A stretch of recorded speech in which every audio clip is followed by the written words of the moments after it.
Preface. My journey. What is the point of writing a book about God, Islam and atheism? Philosophers, thinkers and academics from various religious backgrounds have already written books on similar topics, so why reinvent the wheel? To explain this, let me elaborate a little on the journey that I have taken so far in my life. I was born in London to Greek parents. Both of them came to the UK in the 70s for different reasons. My father mainly wanted to escape life in Athens. My mother did not have much of a choice. She was a refugee driven out by the Turkish invasion of Cyprus in 1974. My parents suffered many hardships, but with love, patience and determination they have become now two of the happiest, most loving, compassionate and tolerant people I know. I am eternally grateful to have them in my life. Despite all their setbacks, what concerned my father the most was solving his version of what people call an existential crisis. He was in search of answers to life's key questions. His journey led him to acquire an array of books. At home, I had access to a wide range of literature, from the power of positive thinking to the science of the mind. My father was always immersed in his books and constantly shared his ideas with us. I am the middle of his 3 children, and none of us at the time had mature enough minds to comprehensively grasp what he was saying. Being brought up in this background, I picked up my father's existential anguish, and I began to ask questions about the basis of my own existence. I still remember how, at around the age of 11, would go into the bath and sit in the tub for a while, crying. I felt so lonely. What occurred to me was that I was the only one conscious of my existence, see Chapter 7. Only I knew what it was like to be me, whether I was alone in the bath or playing with friends in the park. This created a sense of doubt about the existence of other people's conscious lives. Were they really conscious? Did they exist in a real sense? What were they feeling? What were their conscious experiences when I was not there to witness them? Later in life, I learnt that this was a form of solipsism, which is the view that you can only be certain that your mind exists. Nevertheless, it was a profoundly lonely experience, which I believe was the emotional driving force to find answers to very important questions in my life. This experience instilled within me that the concept of truth is very important. In my search for truth, I used to engage with my friends and ask them questions about their beliefs. I was so fortunate to have connections with people from myriad ethnicities and cultures. This was one of the blessings of being brought up in the London borough of Hackney.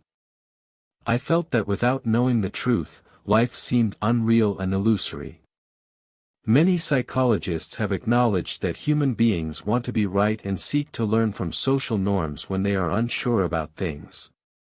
From this perspective, the search for truth is very important as it offers the possibility of shaping who we are or the person we want to be. I felt that not searching for the truth was tantamount to lying to myself, or accepting a lie. Therefore, the search for truth was a means of trying to be sincere with my own existence, as I would be seeking to establish the truth of this life and my place within it. For me, holding on to the skeptical view of the truth, which argues that there is no truth, was self-defeating.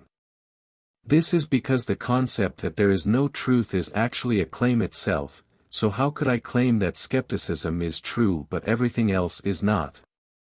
This is the inconsistency of the skeptical view. A skeptic would claim the truth of skepticism, but would deny all other truths. Consequently, no matter what position I held, I still had to accept a truth. When I first learned about Islam, 2 aspects fascinated me. The first was the certainty that emanated from my Muslim friends. The second was their social and spiritual practices. Both eventually led me to accept Islam. This is not the space to go into detail about my conversion. However, there was a point when I became intellectually convinced in the rational foundations of Islam, yet it still was not enough for me to embrace the religion. So I started adopting two practices. First, I started to learn some chapters of the Quran in Arabic, and pray several of the 5 daily prayers that Muslims carry out as part of their spiritual practice. When I used to prostrate, which is a part of the Islamic prayer, I would talk to God, asking for His guidance. I did this after receiving a spiritual insight of my brother's friend, Amir Islahi. He was studying medicine at university, but he would visit my college campus and give us advice. Since I had Muslim friends, I would listen to him, echoing the words of the Prophet Muhammad. Amir once said that you are closest to God during prostration, so speak to Him. I found this profound because the face reflects who we are. Many times it represents our ego and vanity, yet Muslims humble themselves and acknowledge that they are nothing compared to God. In that submission they truly find themselves, servants of the one that created them. In prostration, the physical station of humility and egolessness, Muslims speak to God. So I started talking to Him too, and begged for guidance. Dr. Amir Islahi is now my friend, but I do not think he knows the impact of those few words he conveyed to me over 15 years ago. Second, I began to have more conversations with a school friend of mine, Moinul Ahmed. He would come to my house and speak to me about Islam, and I would ask him questions. However, early on in the process I was intellectually convinced, but my heart was dead. Nothing I knew about the truth of Islam had been internalized. In this struggle to combine what I knew with what I felt, I met Moinul outside my house and sat in his car on October 4, 2002. To be honest, I do not really remember what he told me, but I remember how I felt. He expressed a profound and poetic description of the certainty of death. I cannot recall the exact words. To do so would be like catching a black cat in the dark. However, it hit me hard and somehow opened a door that seemed to have been locked, allowing my certainty in the truth of Islam to affect my heart. Human beings do not enjoy thinking about death. It creates the realization within us that all of the attachments we have built in this world will cease to be. Significantly, it awakens us to the brutal fact that we will no longer exist on this planet. We have to face the reality of an inevitable personal apocalypse. There have been many philosophical theories about death. For example, some thinkers hold the view that death is like a permanent sleep. Others have explained that death is to be considered part of life, something which every person must come to terms with in order to live well, part of what is involved in accepting our finitude. Some thinkers have claimed that death is a transition from this life to an afterlife, which includes the eternal life of bliss via divine mercy, or pain because of our insistence on rejecting the mercy and guidance of God. Whatever our views on death are, we can all agree it is a subject that we do not think about enough. This may sound morbid, but there is a profound benefit in reflecting on death. It brings about the realization that life is short. Pondering our finite nature helps diminish our egos, and our selfish desires no longer seem that important. Our ephemeral attachments to the material world are put into perspective and our lives are questioned, all of which offer great benefit. As the 11th century theologian Al-Ghazali said, in the recollection of death there is reward and merit. Contemplating death provokes thought and gives us a window of opportunity to reflect on the nature of our existence. Reflecting on death answered questions on how I should view life. It taught me to measure how much importance I should attach to material things.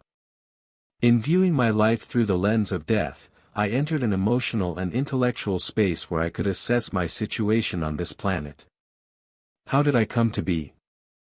What should I be doing here? Where am I going? Death was the driving force behind these critical questions, because the moment I recognized that this life is short, that one day I will breathe my last, it put everything into perspective. To understand what I went through, I want you to reflect on death, imagine you are here 1 minute and the next you are no more.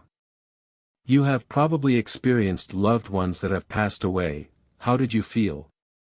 Did you feel loneliness, emptiness, and lack of attachment to the things you used to take so seriously? Now, if you were to taste death this instant, as every human being eventually will, what would that mean to you? What would you do differently with your life if you were given the chance to go back? What thoughts and ideas would you take more seriously? What would your outlook be if you could relive your life having experienced the tragic reality of death? The sad thing about death is that we cannot go back. This realization weighed heavily on my mind. Deeply reflecting on death led me to the conclusion that life is short, and that I wanted to transform it for the better without delay. The very next morning I took a taxi to London Central Mosque and embraced Islam. The date was October 5, 2002. My need to know the truth transformed into a desire to tell others about the truth. In my naivety, I would latch on to anything that I felt supported Islam and its rational foundations. I would study the works of various Christian philosophers because nothing of that sort was accessible to Muslims in the English language. Most profound Islamic intellectual writings are in Arabic. This inevitably made my learning process hard. Adopting the arguments espoused by Christian philosophers was not the best way to imbibe Islamic theism. Although the two faiths have a lot in common, there are huge and subtle differences. Throughout my years as a Muslim, I have learned things the hard way. I have made many mistakes and errors, and much of this book consists of the lessons that I have learnt. Many of my mistakes are available for all to see on the internet. This process of trial and error has had its benefits as well as its negative consequences. The negatives are that all of my blunders, slip-ups and oversights are available for all to see. However, by reading this book, you can learn from my mistakes and you do not have to learn things the hard way. Trial and error have refined, developed and strengthened the arguments I have adopted. This journey has also made me appreciate that tolerance and compassion are among our highest virtues. These experiences also challenged my views on my own faith, and helped open the door to find out that Islam has a compassionate tradition. Through the Prophet Muhammad's teachings, I understood compassion beautifies everything. I have tested my ideas and arguments with some of the brightest atheist minds in the world. I have debated prominent atheist academics and thinkers from a wide range of intellectual backgrounds. Some of my interlocutors have been Professor Simon Blackburn, Dr. Brendan Larver, Dr. Stephen Law, Professor Richard Norman, Dr. Nigel Warburton, Professor Peter Simons, Professor Lawrence Krauss, Professor Graham Thompson, Dr. Peter Cave and Dan Barker. I have even had a brief street discussion with Professor Richard Dawkins, but unfortunately we were interrupted and Dawkins made a quick exit. The topics we have debated range from, can we live better lives without religion, can consciousness be best explained by God's existence, to Islam or atheism, which makes more sense. These debates have facilitated improvements to my arguments.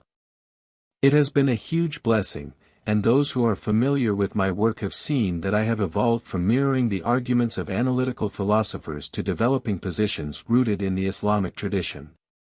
This does not mean I have thrown away the baby with the bathwater. As you will see in this book, I have kept all the sound, universal and robust arguments, while giving them an Islamic flavor, as well as refining them to ensure that they are theologically and rationally coherent. Completing my master's degree in philosophy at the University of London has proven to be very beneficial. My ability to critically challenge and support philosophical views has improved. I am currently continuing postgraduate studies in this field, and it is my intention to use what I have learned to articulate an intelligent and compassionate case for traditional Islam to a wide range of audiences. These academic experiences have shaped and influenced the logical flow and content of the arguments presented in this book. They have also strengthened my view that Islamic theology, thought and philosophy, grounded in the Quran and the prophetic teachings, are intuitive, coherent and robust. No other book available in the English language articulates an intelligent and nuanced case for Islamic theism, while addressing the incoherence of atheism. This is not to praise this book, rather, it highlights the lack of writing on this topic. During the lectures that I have delivered at university campuses all around the world, I have interacted with thousands of Muslim and non-Muslim students and academics.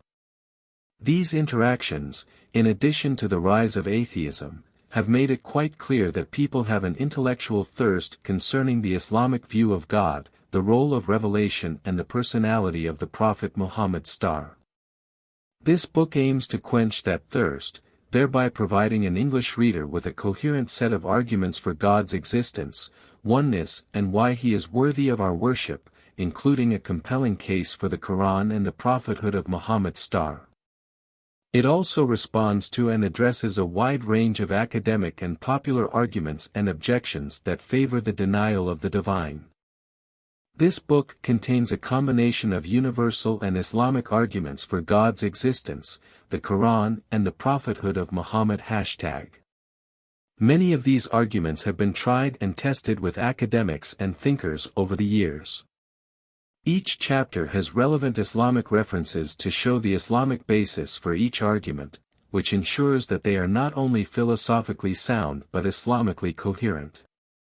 Approximately 50% of the references in this book come from the Islamic tradition. This includes references from the Quran, the prophetic traditions *, known as Hadith, Ahadith, PL, and the Islamic scholarly tradition.